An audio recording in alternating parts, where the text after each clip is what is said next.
It's okay, we're a minute past, so I'm not going to delay things. So let's actually kick off. So, first of all, good afternoon to you all, and thank you so much for joining us this afternoon. My name is Bev Wallman, and I am the skills broker here at New Anglia LEP. And Natasha Waller is the skills manager and project manager for Skills Bootcamp. So she's also attending this afternoon. Jenna kindly delivered this presentation to us a couple of weeks ago, and we were really excited about the concept of it. Accelerated Apprenticeships allows initial training, competencies and assessment to be delivered through a skills bootcamp.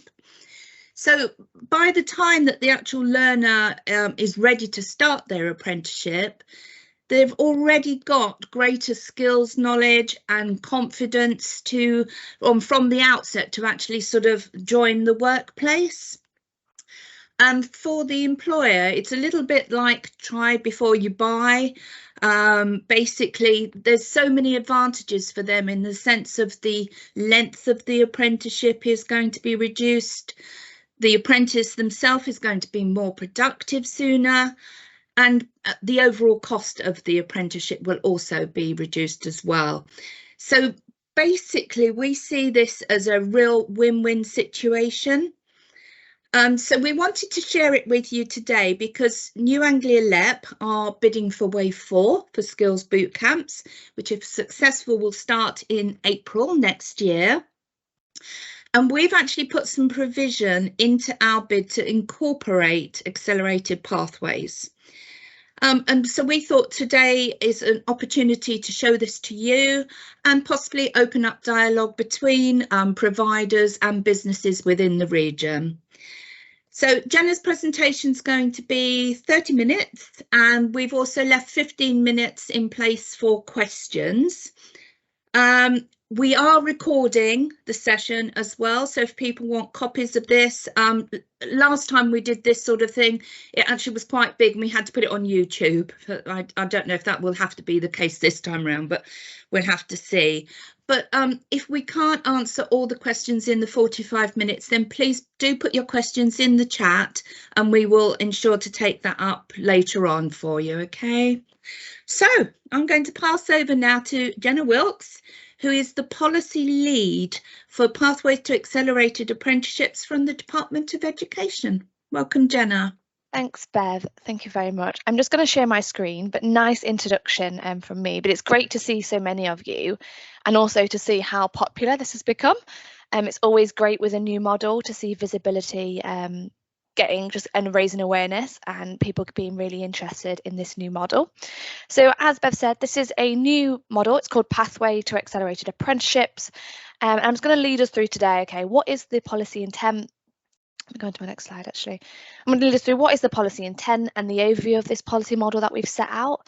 I'm going to share some examples of what we have seen so far and where it's working well, and some tips, so things that I've spoke with other people about what's working well for them. I'm going to share them with you today as well. And also going to touch on what Bev has already touched on slightly there is some of the benefits of the model, and I'll discuss what are the benefits for the learners, for the employers and to the provider.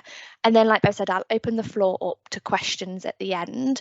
But in the meantime, please put your questions in the chat and then we'll come to them at the end, and then I'll invite everyone to come off mute as well to ask questions as well at that point. And I will be sharing these slides out. Normally that's the first question that gets wrote in the chat. So preempting that one, yes, we will share these slides with you for a follow-up. And also you're open to contact me after this session as well. But it's great to see some familiar faces on the call as well that I already know of. Fabulous. So what is this policy? What is it? What is it about? So this is a brand new model for financial year 2022 to 2023, that being the Wave 3 of Skills Bootcamps. And what this is a pathway to accelerated apprenticeships. What we really want to do is enable learners to progress onto an accelerated apprenticeship. So giving them the opportunity, which they may not have had previously, to get onto an accelerated apprenticeship and access the labour market at a quicker rate. And this is through alignment to occupational standards. So this is the point where we start to see Skills Bootcamps aligning with occupational standards on a compulsory level. Beforehand, Skills Bootcamps in general, it's optional if you align to align to an occupational standard, but here in this model, it is compulsory. So for those of you who may not be aware, and you may already know about the term Accelerated Apprenticeship, this new term was a bit of rebranding on the recognised prior learning side. And this came into effect about a year ago now. But what we mean by an accelerated apprenticeship is that the apprentice's planned duration is shorter than the typical duration of the standard. And this is based on accounting for their recognised prior learning. And in order for it to be accelerated, it has to be at least 3 months acceleration to take place. And obviously we still then have to hit those requirements of the apprenticeship. So for example, you couldn't reduce or accelerate an apprenticeship that is 14 months long because it would take it below the 12-month apprenticeship minimum. And again, you may have to make sure there is that 20% off the job training in the apprenticeship still there as well. So what we really want to plug and what we need to say is a Skills Bootcamp is recognised prior learning. I know previously recognised prior learning probably hasn't been accounted for as it should. So it is a real big plug. If you get a learner from a Skills Bootcamp, then this should be part of their recognised prior learning taken into account at their initial assessment. Just a flag at this point for those of you who perhaps aren't apprenticeship providers, from the 1st of August 2022, there was quite a few changes in the apprenticeship landscape. I'm not in the apprenticeship team, I'm in the Skills Bootcamp team, but I just wanted to flag those to you. There's some links at the end of my slide as well for you to go and have a look at that. So there's been some changes to funding rules and a lot more emphasis put on recognised prior learning and a lot more compliance put in place. So money could be clawed back, for example, if you took your learner onto the apprenticeship and didn't actually reduce it, even though they'd done the Skills Bootcamp, the apprenticeship team can start and have compliance over getting some of that money back. So something to be mindful of. So like I said, this is for wave 3. Why did we introduce it is a question. So I don't know if many remember the Skills for Jobs white paper back in 2019 now. That really did think about and prompted a lot of policy colleagues to be thinking about how we align the majority of post-16 training and education to occupational standards. So this was part of that. Also, we know as well the skills landscape is very difficult to understand. We appreciate that here in the Department for Education.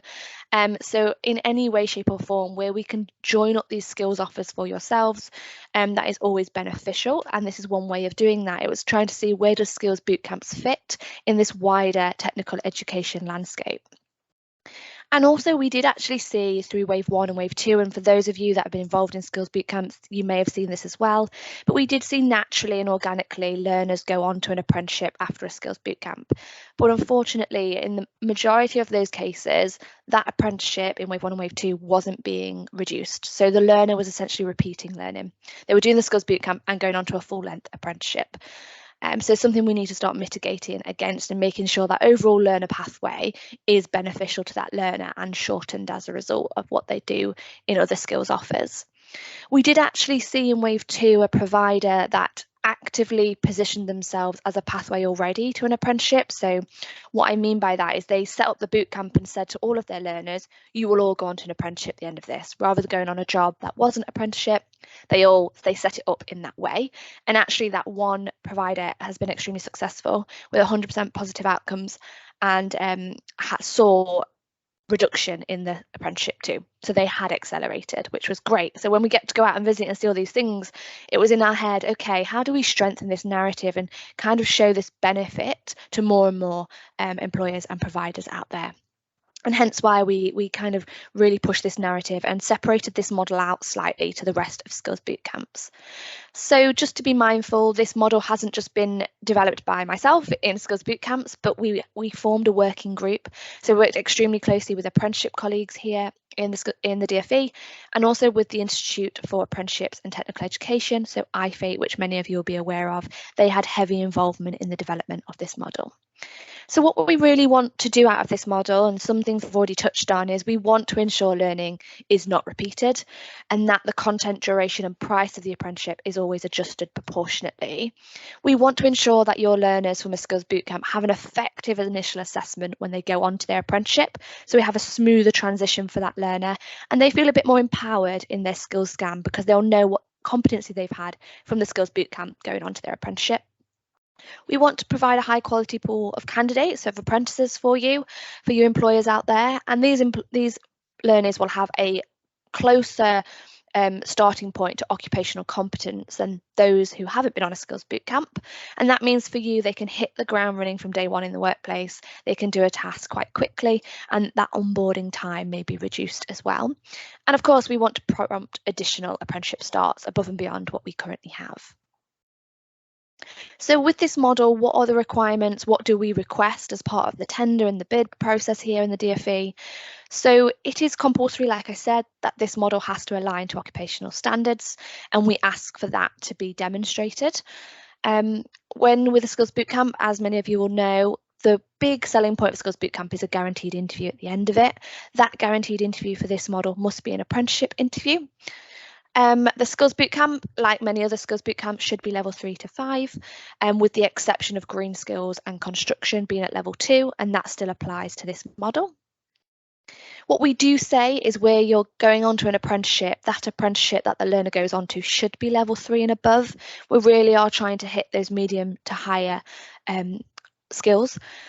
So that's what we say. So for example, we wouldn't be saying you could do a level 2 construction skills bootcamp and go on to a level 2 construction apprenticeship, for example. In many of those cases, the level 2s are 12 months as well, so then you couldn't reduce it either. But we do, at this point in time in our policy, we're requesting for the apprenticeship to be level 3 and above. Again, something to note is the accelerated apprenticeship can be at the same level of the skill bootcamp, but also it can be higher. And we've seen many examples that I'll come on to where they've gone from level 3 to level 4, so the level 3 bootcamp to a level 4 apprenticeship, which is great to see. Another thing to note is that in this model, a full length apprenticeship will not be considered a positive outcome. So for those of you who are providers, you would not get your positive outcome payment if your learner went onto a full apprenticeship, which is really important to note.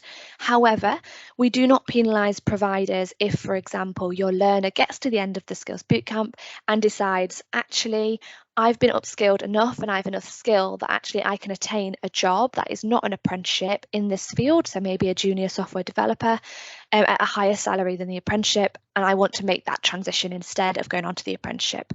We would not penalise you in that sense. If your Skills Bootcamp has upskilled that learner and gave them a better job, we will still pay you your positive outcome payment on that. So that's really good to know, especially if it's the first time you want to do this model. Don't worry if not all your learners don't go on to an accelerated apprenticeship, but they go into a job as a result of the Skills Bootcamp, that is okay. But of course, what we do say to you when you are marketing this model is we say that you should be pushing for learners who want to go on to an apprenticeship at the end of it. And that's where the narrative should be for this model. And finally, something already on the slide that I've already mentioned is that it can't be reduced to less than 12 months. Just to note, at the moment in Skills Bootcamps, for those of you who are not aware, nationally we procure in digital sector, construction, technical and green skills, and this model applies along all of them. So you could have them in any. Of course, from the MCA and LEP perspective, we grant fund to them and they have a 10% flexibility in wave 3 to have a different sector that meets their local skills need. So you may wish, actually you think this model fits a different need and in a different skill area that you may want to apply it to. So just to be clear on what we asked for, and again, MCAs may procure differently, they could do their own procurement, so that it's entirely up to you how you wish to do that. But what we asked them to do in our national bid is we asked for a spreadsheet to be completed, which was better than writing out lots of paragraphs like they do for the rest of the bid. And I'm sure those of you on the call are providers know how long our bids can be. But what we asked was a spreadsheet, and on that spreadsheet, we wanted you to map your Skills Bootcamp to the knowledge, skills and behaviours in the occupational standard that you'll be aligning your bootcamp to. So within that, we wanted you to just tell us which ones you'll be covering. So how much coverage of that knowledge, skill or behaviour will there be from the Skills Bootcamp? What will be the competency level of that, and what the learner will be able to know and do? And then we would like you to we asked you to kind of tell us why you've aligned this much to the apprenticeship and what was the rationale for the amount of alignment. We then want you to tell us up front what you expect the reduction to be on the duration. because it's great to see we've done X amount of alignment, and this means we expect our learners at the end of it to come out with 6 months reduction, for example. And also we're a supplier. The Skills Bootcamp supplier won't be the apprenticeship provider, and we also asked for evidence of how you're going to support that learner onto their apprenticeship and their skills scan.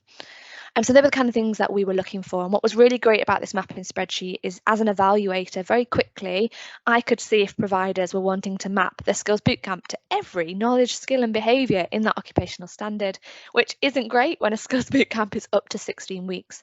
And we all know a Skills Bootcamp cannot replace an apprenticeship. So from a policy perspective, that was a bit of a red flag when you're trying to map your very short, sharp Skills Bootcamp to a lot of content on the apprenticeship. It's all about reducing part of the apprenticeship, not doing a like for like. The Skills Bootcamps replaces it entirely.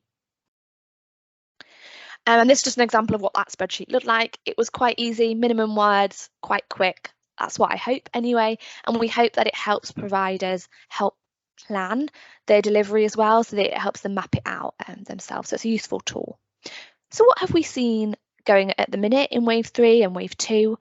So like I said, we've had a really healthy response to this new model. It's great to see the visibility increasing, and actually it's really illustrated to us that there is appetite in the market, and there's evidence from employers as well that they are interested in accelerated apprenticeships and the potential for progression to that.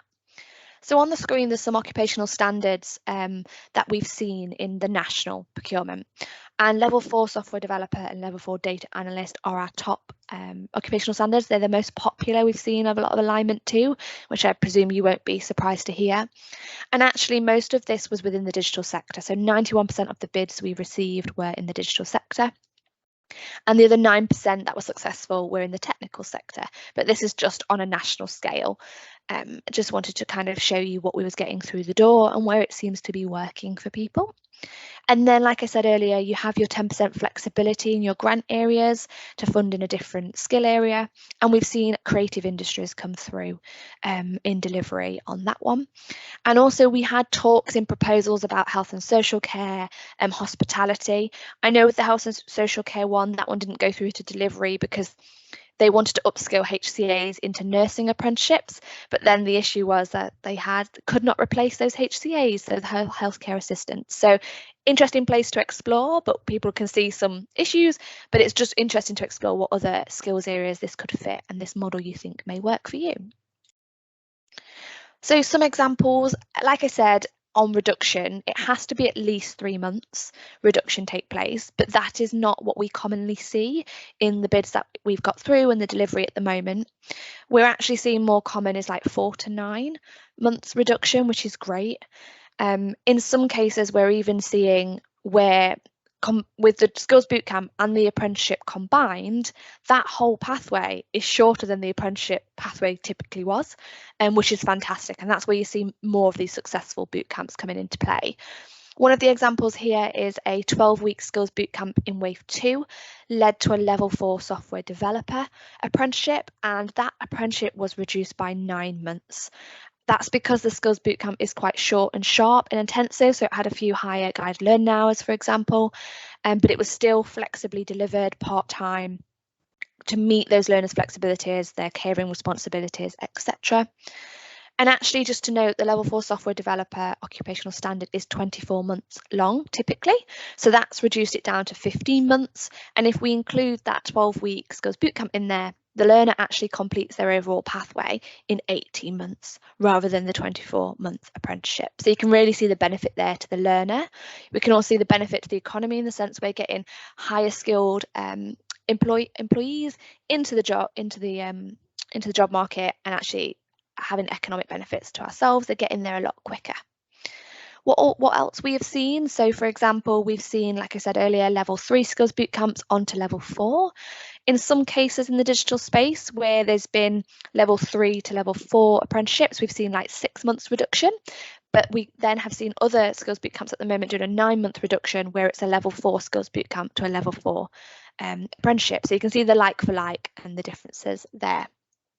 That is great. And I think something to flag is it's really nice to be seeing that we are seeing beyond 3 months reduction, because in some cases you could say, well, they're going to do the Skills Bootcamp for 12 weeks and we're going to reduce the apprenticeship by 3 months, so like 12 weeks as well. So you're kind of seeing like for like, but that is not as been as common, and I think that's really fantastic to see that it's not just been pulled from one place to be put somewhere else. Actually, we're seeing an actual higher reduction in that apprenticeship. So what works well at the moment, and what have I seen talking to providers, employers on this type of skills bootcamp? So firstly, what we have seen, and this is not compulsory, this is not a requirement we set in the DFE, but we have seen a lot of our providers, skills bootcamp providers, also being the apprenticeship provider, which means a huge benefit to themselves. It means that it makes that transition from the learner on their initial assessment a lot more smoother. They can have a lot more control, making sure a reduction definitely is taking place. And of course, there's financial thing like incentives there for the provider as well, because they're getting both types of funding. But yes, that's what we have seen in the majority of our cases, which seems to be working really well. But that does not mean you have to be the apprenticeship provider as well, which is interesting to see. We also have seen that in some cases where the apprenticeship provider isn't the skills bootcamp provider, we see suppliers really supporting their learners to go on to that skills scan and initial assessment. So we've seen several examples of this. So we've seen examples where when the learner joins the Skills Bootcamp, they have a portal and they can see their competency growing on that portal. So when they've achieved part of that KSB, it gets put on the portal. And by the end of that Skills Bootcamp, that learner can access everything that they've achieved and the competency that they have. Because really, when you get to the apprenticeship, that skills scan should be led by the learner to begin with. And that learner will feel a bit more empowered to say, this is what I can do. This is the competency I can bring to your organisation from the offset. Other forms of that is like a skills competency record at the end of the Skills Bootcamp. And these are things that we highly recommend so that your learner can really see their development throughout the Skills Bootcamp as well. So that's been a great example. We've also seen this where we think about the retention on the apprenticeship. We've seen a lot of our suppliers encouraging the employers to review the apprentices' pay during their apprenticeship, just to make sure that they've done the Skills Bootcamp, they go into the apprenticeship, and that they are having that retention of that learner. We know a lot in the digital sector, people can poach learners because they've got some, they've already got some experience, and they may come in and offer a better salary. So we don't see learners completing the apprenticeship, for example. So this is just one way to try and mitigate against that. Another one here is about the employer meeting the learner throughout the Skills Bootcamp. So it's very clear to the learner that they've got a line of sight to what organisation they'll be going into. And when I've spoken to employers who have done this, they said it's great because for them, they feel confident that the Skills Bootcamp learner will be able to hit the ground running for that from day one and will have all capabilities to do so. And it meant when they were actually doing the interviews, they could focus more on, is this learner the right fit for the organisation instead, rather on the competency side of things, which was really interesting. And what we've seen with those employers, they did some visits. So the learner who had achieved that apprenticeship interview had come over and done a few days in the organisation as well. So there was a bit more confidence from the learner to where they're going. They feel confidence on that transition into the workplace. So that was great to see. And then finally, one that you've probably not uncommon if you've worked with Skills Bootcamps, and what we always say is that employer engagement is key to the success of a Skills Bootcamp. And again, with this type of model, we want to see the employer engage in the design and delivery of that Skills Bootcamp.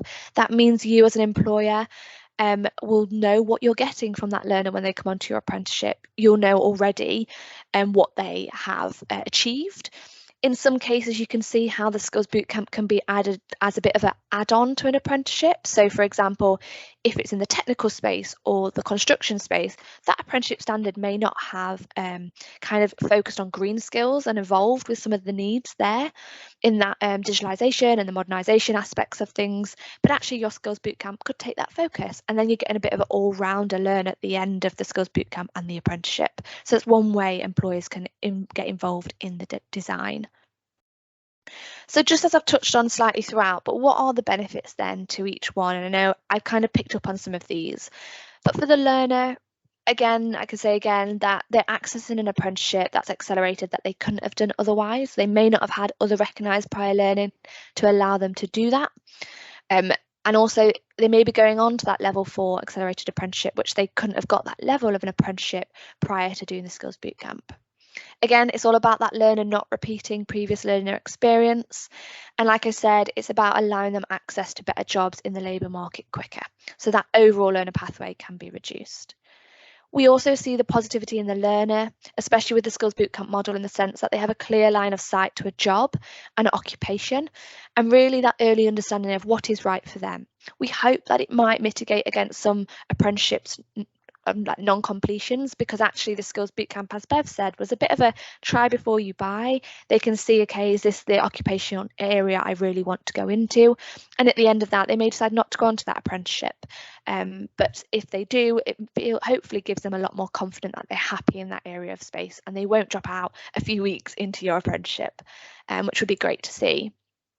Again, Skills Bootcamps, they are short, flexible programs, and it's all about being around those commitments that learners may have, whether that be caring responsibilities, or they may already have a job. So for example, you may have a learner who's going on a career change, want to do a different career. They may be in hospitality, and actually they can do this Skills Bootcamp in digital during their own time in their evenings, at the weekend, and then they can transition onto the apprenticeship after that and move into a different occupation, and they've upskilled in that way. They can do the Skills Bootcamp whilst having other commitments. And again, it's all about that continuous learning and upskilling. I've had a lot of conversations recently with employers and large employers. It's all about continual development, really, and the progress of that learner.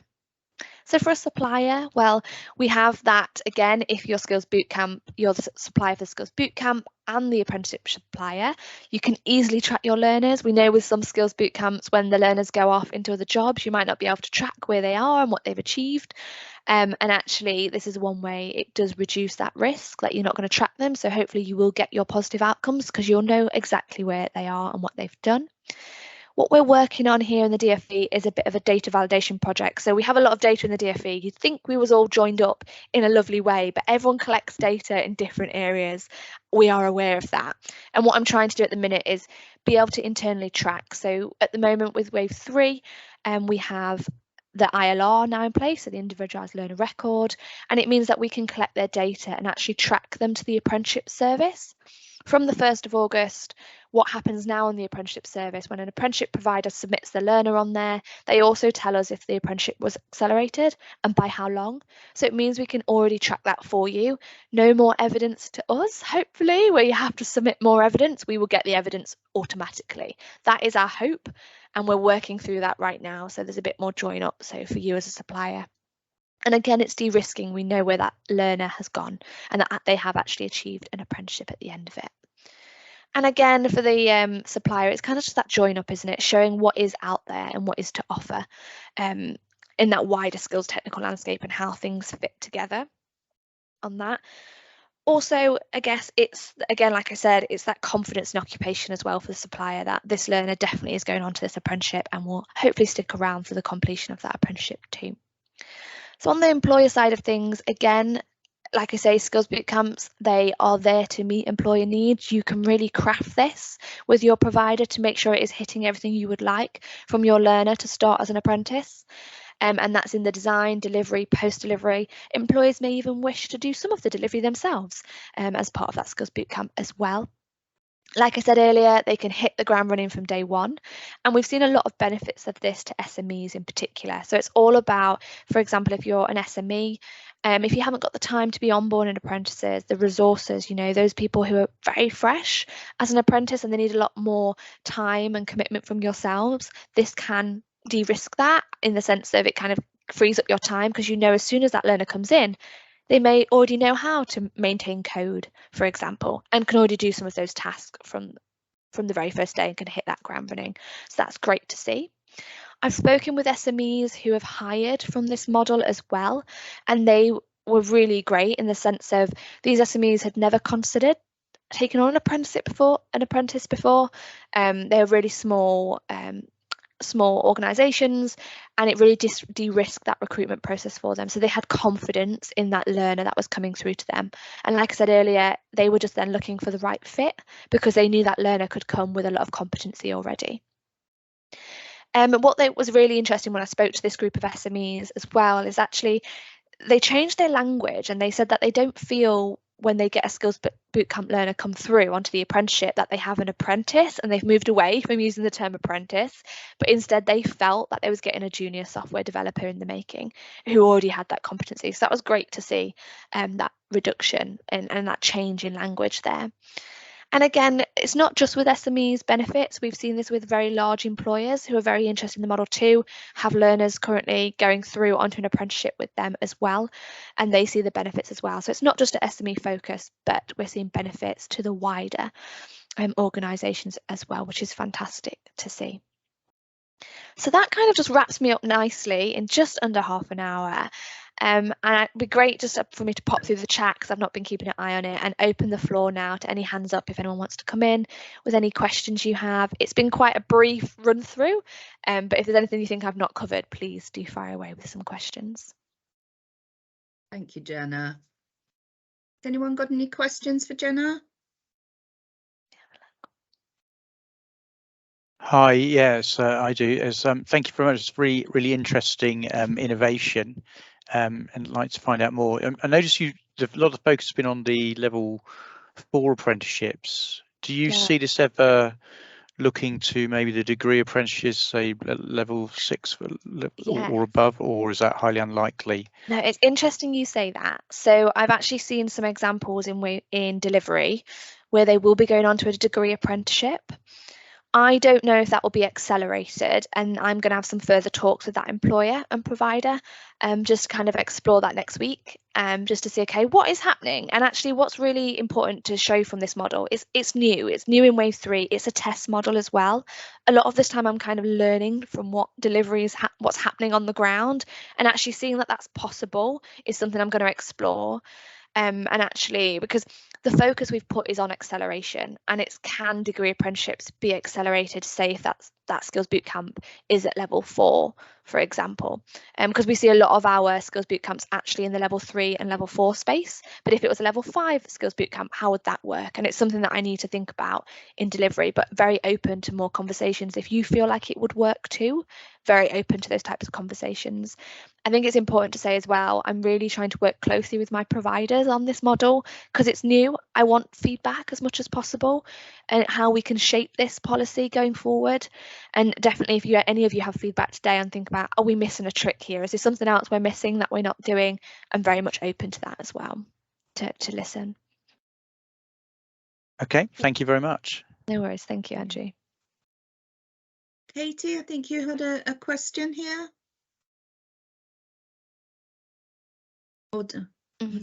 Sorry, did you want me to come on camera? I've got all no, you don't have to come on camera. No. Yeah. Fab. Yeah, I've just had a read of it in the chat. I think Skills Bootcamps, we really do try and aim to be hitting that medium to higher level skills, so level 3 to 5, except where we do understand in green and in construction as well. So I wouldn't say, especially because healthcare assistance isn't one of our sectors either at the moment, so it's not something that we nationally procure in. So we always do try and focus on that medium to higher. It's something we could consider and that we constantly keep rethinking in our policy about things like this. But I wouldn't say right now that we'd see this working to help kind of with the HCAs, because especially sometimes with Skills Bootcamps, we have to think about, is Skills Bootcamp, will the training help, or is it the fact that those lower levels are just not paid well enough, for example, and actually the Skills Bootcamp and offering more training might not fix that. So we have to think about all of those things into play when we think about the level and the type of issues they may be facing at each level as well.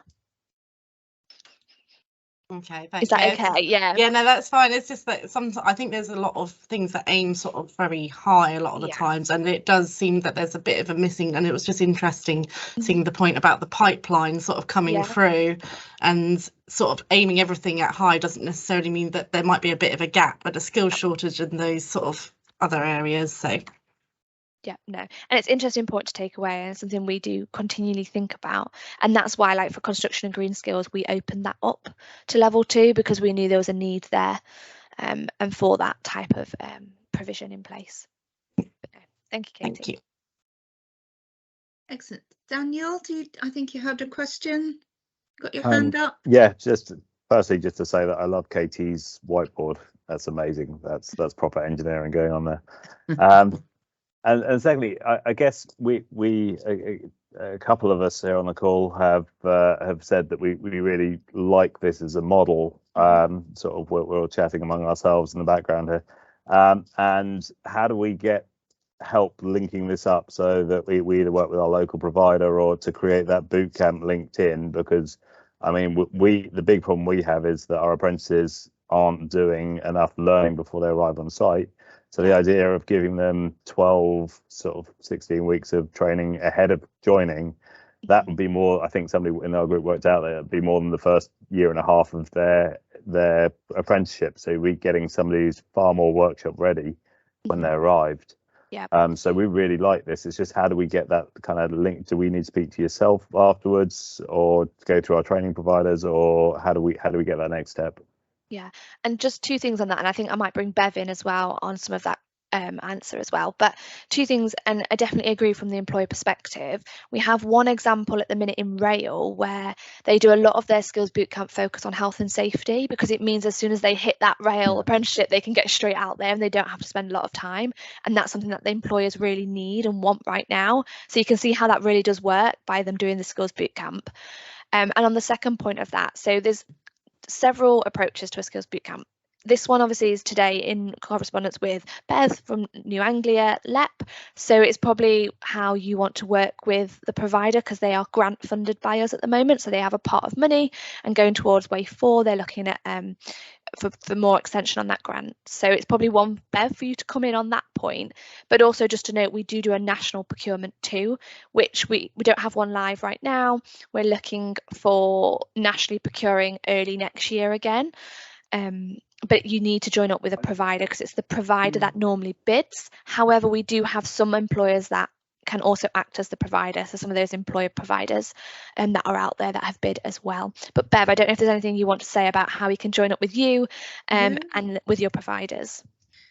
This is exactly why we wanted to do this presentation today, so that we can start opening up that sort of dialogue between providers and businesses.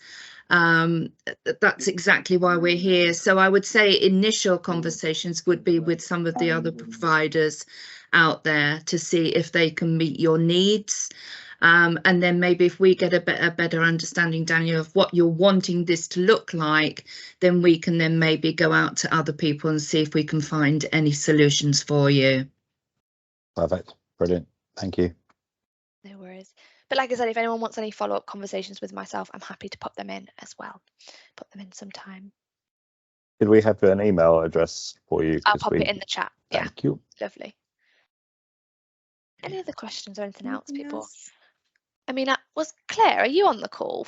I mean, as a provider, is it Claire that?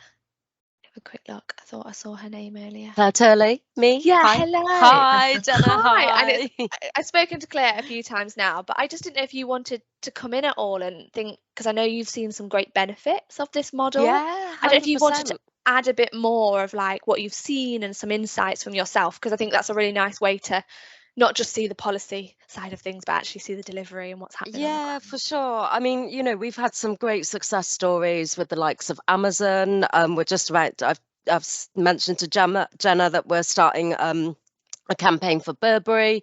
You know, so employers are really warming to this, and you know, and all the points that you made in your presentation around the accelerated apprenticeship, you know, I mean, what a great benefit for employers. You know, they're getting somebody who's gone through a really intensive training program and then has sort of that's really awakened their desire to learn, and you know, and then they just want to go on and keep doing it. And you know, and we've seen maternity returners, paternity returners, you know, people changing complete careers, you know, and just going on and doing really amazing things. And for me, the really inspiring bit is that these are people that would have never ever thought that they could get in front of the likes of Amazon or Burberry or anyone like that. You know, we're giving these people the opportunity to work with some amazing companies that they would have just self-selected themselves out of that from before. You know, so it's just you know, the benefits for the employers, amazing. The apprenticeship duration is shortened, so they get a really highly skilled member of the team in a compacted amount of time. You know, but also, you know, the benefits for the learners are just, you know, you can't even put a price on that. So yeah, it's a fantastic idea, and when it works really, really, really well. Thank you, Claire. That's really great to see, and it's just great to meet with Claire and how enthusiastic you are on this. But that's really, just want to touch on that last point as well about when it works, and actually here in the DfE, I am open to being contacted by our provider. So if it isn't working well, then please, you've got a contract manager that will work really closely with you. We have our quality assurance managers who can help as well, and myself. So when something isn't probably going right and maybe you're not getting as many learners, for example, they can always come to us and we can think about, okay, what's worked well for other people, and we can help you in that direction. And we're very willing to be there through that each step of the way. So that's important for you to know as well, that we will help you problem solve if needed on certain things, if things aren't going as well as you'd hope the first time you attempt this, for example. But no, that's just fantastic. Thank you, Claire, for that. It really does bring it to life. Yeah, no worries. Lovely. Okay, does anyone else have any questions for Jenna?